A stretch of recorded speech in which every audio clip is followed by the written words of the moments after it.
மாண்புமிகு பேரவைத் தலைவர் அவர்களே, இந்திய திருநாடு விடுதலை பெற்ற பின் நாட்டில் உள்ள பல்வேறு மாநிலங்களும் தங்களுக்கான வளர்ச்சி பாதையை வகுத்துக் கொள்ளத் தொடங்கின. எனினும் சமூக முன்னேற்றத்திலும் பொருளாதார வளர்ச்சியிலும் தமிழ்நாடு முன்னேற்றம் அடைந்த விதம் குறித்து உலக பொருளாதார அறிஞர்களும் அமைப்புகளும் பாராட்டி போற்றுகின்றனர். தமிழ்நாட்டின் வளர்ச்சி குறித்து நோபல் பரிசு பெற்ற பொருளாதார அறிஞர் அமர்த்தியா சென் அவர்கள் குறிப்பிட்டதை இப்பேரவையில் பதிவு செய்ய விரும்புகிறேன்.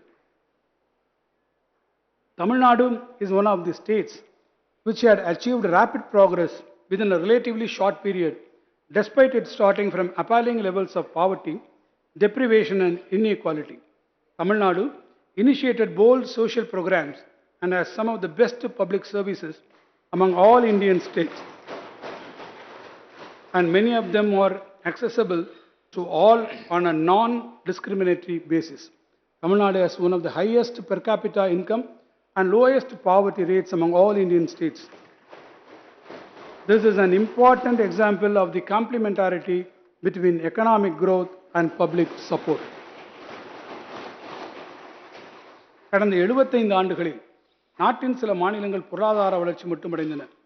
மற்ற சில மாநிலங்கள் கல்வி, சுகாதாரம் என சமூக குறியீடுகளில் மட்டும் முன்னேற்றம் அடைந்தன.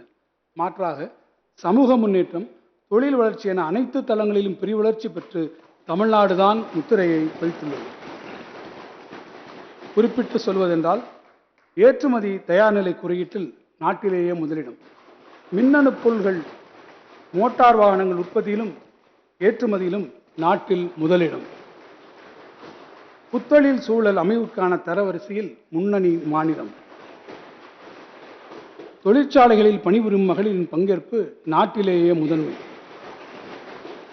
உயர்கல்வி சேர்க்கையில் நாட்டிலேயே முதலிடம்.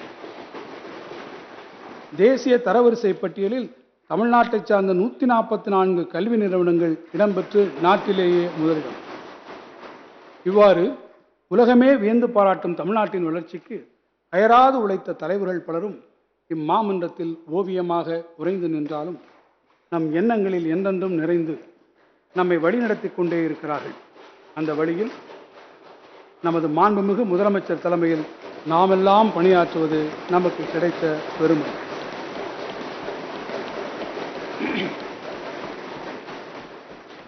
காவல் குழவி ஓம்பு கொள்பவரின் ஓம்புமதி அளிதோதானே அது பெருள் அருங்குரைத்தே. ஒரு அரசன் தன்னுடைய குடிமக்களை ஒரு தாய் தன்னுடைய குழந்தையை காப்பது போல் பாதுகாத்திட வேண்டும் என புறநானூற்று பாடல் ஒன்று அழகுற விளக்குகிறது. அதே வழியில் நல்லாட்சி நடத்தி வரும் நம்முடைய மாண்புமிகு முதலமைச்சரின் பாதுகாப்பான கரங்களை பற்றி தமிழ்நாட்டின் மக்கள் தன்னம்பிக்கையுடன் தங்களுடைய வெற்றி பயணத்தை தொடர்ந்து வருகின்றனர். மாண்புமிகு பேரவைத் தலைவர் அவர்களே, இந்த வரவு செலவு திட்டத்தை தயாரிப்பதற்கு அயராது உழைத்த நிதித்துறையின் முதன்மைச் செயலாளர் திரு தா. உதயச்சந்திரன் ஈயாப்பா அவர்களுக்கும் நிதித்துறையின் பிற அலுவலர்களுக்கும் எனது மனமார்ந்த நன்றியையும் பாராட்டையும் தெரிவித்துக் கொள்கிறேன்.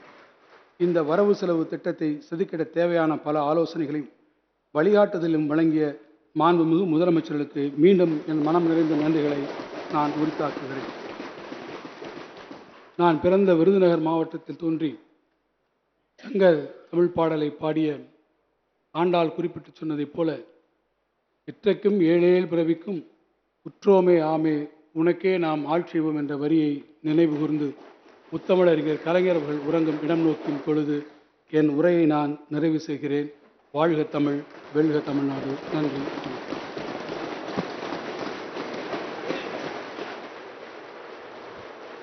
சொல்லிடலாமா?